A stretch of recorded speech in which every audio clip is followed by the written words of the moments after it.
I think it's really sad that they're not willing to work with us on these really important issues of staffing and patient safety. A strike shuts down several major emergency rooms in the area and nearly 8,000 workers walking out. What you need to know about the impact on your health services. Also, learning more about the victims of the deadly helicopter crash that took the life of NBA legend Kobe Bryant. Who else was on board and what investigators are saying about their final moments. And MJ is forecasting more heavy rainfall throughout the week. How WashDOT is monitoring the risk of landslides in our area as crews work to clear blocked highways. This is Q13 News This Morning. And the weather absolutely an issue this morning. Good morning to you. I'm Bill Wixie. I'm Travis Mayfield. You will get wet when you go out this morning. MJ over in the Weather Center. Woo, it's a soaker out there. It is a super soaker. And we, Westlake Avenue here, you can see the heavy rain coming down right now. Lake Union is right over there. And had a glimpse of it just a little while ago. There's a guy named Noah building a big boat. I don't know what that's about. Anyway, the rain just keeps pouring. We do have one little break here, South Pierce County, around to Olympia, but everybody else is getting soaking right now, especially the yellows and the oranges here. The heavy rainfall up through Bothell, kind of East Everett to Lake Stevenson, Monroe, getting that heavier stuff right now, but also West Seattle. And it looks like Golden Gardens, the yellow there. So we've got the moderate rainfall with heavy rain suddenly bashing you as you're driving along. Blech. This afternoon, it tapers off to showers with sun breaks, believe it or not. Highs around 50 for Seattle and Tacoma, upper 40s for Everett, Bremerton, and Bellingham. So as you step out, you definitely need the jacket with the hood or the full-on rain gear this morning. This afternoon, you'll be glad you've got your sunglasses. All right, I'll check all this weather for you in just a bit right now. Adam, how are the soaking wet roads? Well, you know, MJ, this is getting interesting because I just saw on a news report that there were some locusts taking over a city. We've got flooding. We've got a plague that seems to be raging. I'm waiting for darkness, blood, boils, about a firstborn son, some frogs. This is where we're going. Drivers trying to make their way on northbound of the Valley Freeway, trying to squeeze your way right in towards what's happening here in through about almost Main Street. That is a car fire on northbound of the Valley Freeway, making things particularly challenging as you get into Auburn yet this morning. Also now getting wind of delays southbound 5 leaving Seattle right at I-90, the left lane blocked with water over the roadway. Southbound 5, southbound 405 stays sluggish right into the Kings-Snohomish County line. The Renton curves are rocky going as you get in through the Renton curves to Kennydale and Newcastle. Our floating bridge decks, at least for the moment, holding up. Guys, back over to you. This morning, the CDC now monitoring 20 U.S. airports for coronavirus, still working to find out if SeaTac Airport is one of them. And the CDC also warning people to avoid non-essential travel to China.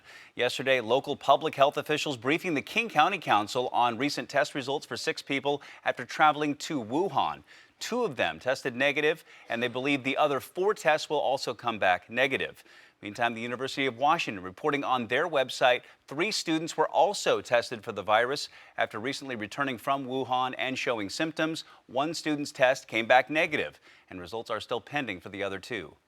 Our clinical virology lab is one of the best clinical virology labs in the U.S. and the world for diagnostic testing. We're ready, for these things all the time. We had to do this with Zika. We had to do this for enterovirus D68. We've had to do this with 2009 H1N1. So doctors say to take the steps they always recommend to prevent the spread of respiratory viruses, especially during cold and flu season. Stay home when you're sick and wash your hands all the time. And meanwhile, in China, the number of people infected by the deadly coronavirus is just skyrocketing this morning. Omar Lewis is tracking all of that from our live desk this morning. There are new restrictions that Chinese officials are now putting in place to try and stop the spread of this virus. Omar. That's right, Travis. Just this morning, leaders there in Hong Kong announcing that they will cut all rail links to mainland China and flights will be reduced, all in an effort to contain the coronavirus. So these travel restrictions come as 25 more people have died in China from the coronavirus since yesterday, raising that death toll there to 106 people. This morning, Hong Kong leaders announcing that both the high-speed and regular train stations connected to the mainland will be closing down. The U.S. consulate there in Wuhan, the epicenter for all of this, is now preparing to fly its diplomats and some other Americans out of that city on Wednesday. Japan and South Korea saying they have plans to do the same thing this week to evacuate their citizens. France, Mongolia, and other governments also have planned evacuations underway. So there were more than 1,700 new cases confirmed in China on Monday alone, raising the national total there to 4,500 cases, and that number is expected to continue rising. That's the latest here at the Live Desk this morning. We'll send it back to you guys in the studio. 7:03 tributes continue pouring in for basketball legend Kobe Bryant after he and 8 others died in that helicopter crash on Sunday. And now we are learning more about the crash. The National Transportation Safety Board detailing the helicopter's final moments. Investigators have been working through vast layers of wreckage in Calabasas, California. Yesterday, officials revealed the pilot told air traffic controllers in his final radio message that he was trying to steer clear of clouds before the crash. The pilot advised they were climbing to avoid a cloud layer. When ATC asked what the pilot planned to do, there was no reply. Visibility was so low on Sunday morning in the Los Angeles area, the police department said that they grounded their own helicopters. Meantime, family members have identified the crash victims. Along with Bryant and his 13-year-old daughter, Gianna, there was Orange Coast College baseball coach John Altobelli, his wife, Carrie, and his daughter, Alyssa. The other victims include basketball coach Christina Mauser, Peyton Chester, and her mother, Sarah Chester. Colleagues have identified the pilot as Era Zobayan. In our state, folks in the town of Kashmir are remembering a recent visit that Kobe Bryant and his daughter Gianna made there. He actually flew to town a few weeks ago to watch the girls' basketball team. Kashmir's Haley Van Lith is one of the top recruits in the country.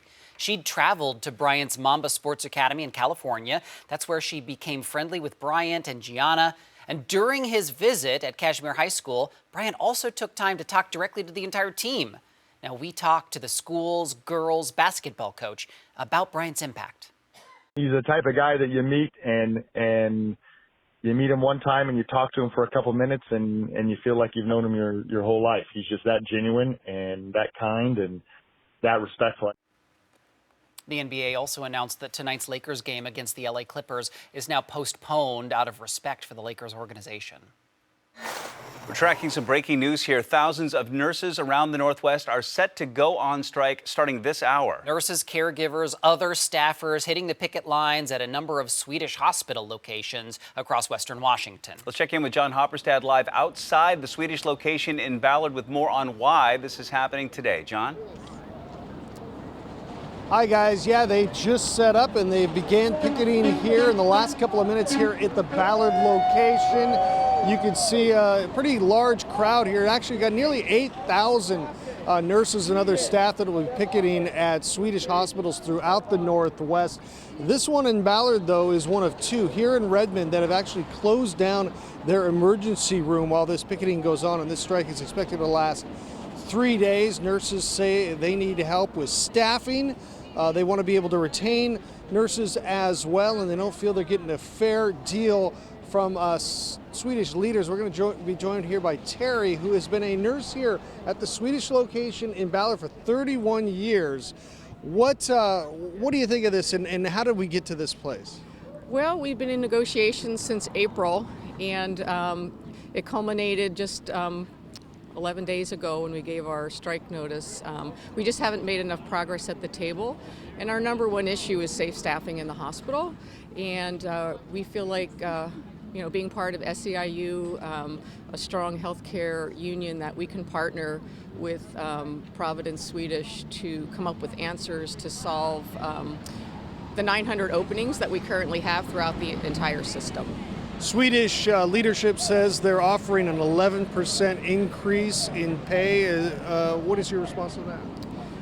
Well, that's a good start, but our number one issue, as I said, is staffing. So we're really focusing on that at this point, so we have enough caretakers in the hospital. And it's not just nursing. Our union covers all the employees in the hospital pretty much, and we're all part of the same team, from the environmental service crew, nutrition services, and professional and technicals. When you talk about staffing, what does that mean in terms of safety for patients in your mind, that you're understaffed here?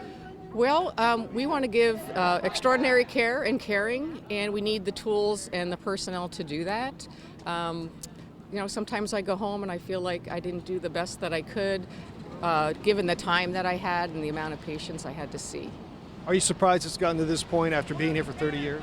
Very, very surprised. I have never been involved in anything like this, and we've tried to get management to really hear, what our needs are and what our patients and community need. So this is kind of sad, but we feel like we have to do it for our community. This strike will go on for 3 days. You'll be back to work on Friday, but what happens if we don't see progress after that? Well, we'll get back together. I'm on the bargaining team and the executive board for the Ballard campus, and we will decide what our next steps are. We're hoping that we can get management to come back to the table really soon, because we do want to settle this and get back to taking care of the patients in the hospital. Terry, thanks so much. Hopefully something gets settled here, but for now, the strike is just getting underway this morning. It started just about 7 o'clock here. You see a large crowd here on the sidewalk, and this is going to be going on for the next 3 days, guys, as this Swedish strike gets kicked off here, this one in Ballard. We'll send it back to you. All right, John, thank you. A traffic alert now, and this morning one of the eastbound lanes of State Route 18 remains closed near the Tiger Mountain Summit after a slide there. Crews spent hours yesterday clearing trees, clearing mud. The right lane will remain closed as crews continue to monitor that hillside. And WashDOT says after all the rain and snow this month, we could be seeing a lot more slides in steep areas. WashDOT says crews are monitoring about 2,500 known landslide locations in the state, and they're tackling issues as they happen. So we're watching out for that. And rain continues to fall in a lot of spots this morning. MJ. I like when the cameras start to look like works of art with the raindrops just sitting on them. 47 in Seattle right now. I want to tell all the people striking out at Ballard Swedish to hold on with those ponchos. It'll be a little better this afternoon. Right now we've got this trough of low pressure over us, driving these showers up from the south. We're going to see a little bit of clearing after that, but our next system is already revving up in the Pacific, and it's an impressive looking one, isn't it? Right now we got a lot of rain out there with a little bit of a breakdown in South Pierce County. Seattle, yeah, we still have the yellows and the oranges like right over downtown Seattle where those nurses are striking right now, and across I-90 very wet, and also up there toward kind of Kirklandish or Totem Lake area, and then Monroe up, and this is kind of the Cascade foothills, but it's really coming down right now. Maybe Lake Stevens and Mill Creek getting that heavier stuff, but it's certainly raining all the way up to Bellingham, and then it starts to dry up toward the Canadian border. Looks like the San Juans are wet, Clallam County pretty wet through Port Angeles. Here's the good news, kind of Edgewood to Tacoma we're still wet, but look at this South Pierce County through I-5 down to almost Olympia. We're dry for a moment, but there's some more rain showers out to the south coast. Yay. So anyway, by the afternoon, by lunchtime, we're starting to see it kind of push off. Still a little bit of rain left along I-5, but by the evening commute, we're pretty much dry except maybe the mountains. Overnight tonight, though, and tomorrow morning, here comes that round 2 here. Maybe it's round 20. Rain heavy on the coast, some mountain showers, snow showers, and then later on tomorrow, it kind of tapers off pretty quickly. By the evening commute, we look dry and we're like, oh, we're drying up. But no, by Thursday morning, we're starting to see the leading edge of the next system coming on through. So today, morning rain tapering off to showers with a little bit of sun this afternoon. 51 for the high in Seattle. Tomorrow, 49 with rain. And then Thursday starts out dry, but late in the day, more rain into a very wet Friday and Saturday with mild temperatures, a high snow level. So, yeah, increased chance of those landslides. Sunday looks like rain at times for Groundhog Day, but we'll be watching the Super Bowl, right? And then Monday could be dry. Great shot here. Mark in Silverdale has a GoPro camera in the front of his kayak. Look at that picture with a rainbow over top of him as he kayaks in Puget Sound. He said it was during a Puget Sound convergence zone, and he had some tremendous wind shifts. I guess when you're out in a kayak, you really feel the weather. Okay, Adam, speaking of the weather, how are the cars doing on the road? Well, this morning, the strain now exists for us southbound 5, trying to squeeze your way right around Gravelly Lake Drive. And this southbound backup, the taillights that we're seeing here from a collision that was blocking for just a moment or two. Thankfully, we're actually getting a little bit of relief here. Sounds like that now may be cleared to the shoulder. But let's also be clear about what's happening here southbound I-5 leaving Seattle near I-90, hearing of water over the roadway. Specifically, the right lane. Sounds like they may have to take up more than just the right lane to get that cleared out and get the drain cleared so that the water can clear. Delays exist for us south 5, south 405 out of the north, north 405 through the Renton curves. 90 still slugs across the water, and we've been watching troubles. Again, here's that delay southbound 5 near Gravelly. What's happening north 5 through Tacoma, the Valley Freeway and 512 out of Puyallup starting to squeeze north, and then the Valley Freeway has trouble reaching in towards Main Street with what was a car fire hanging out in the HOT lane. We see northbound I-5 still stressed all the way into South Center. I mean, there is just a massive amount of volume on the roads this morning. That includes the car and the water that we're dealing with, and that's giving us delays in all directions. 90 specifically also quite heavy out of Issaquah, reaching to Eastgate and in towards 405 yet. Travis and Bill, back over to you. Adam, thank you. 7:13 still ahead. We're going to be talking about the Super Bowl. I mean, we're just days away from the big game, right? But also the perfect time, apparently, to score some deals. We'll tell you what those deals are after the break.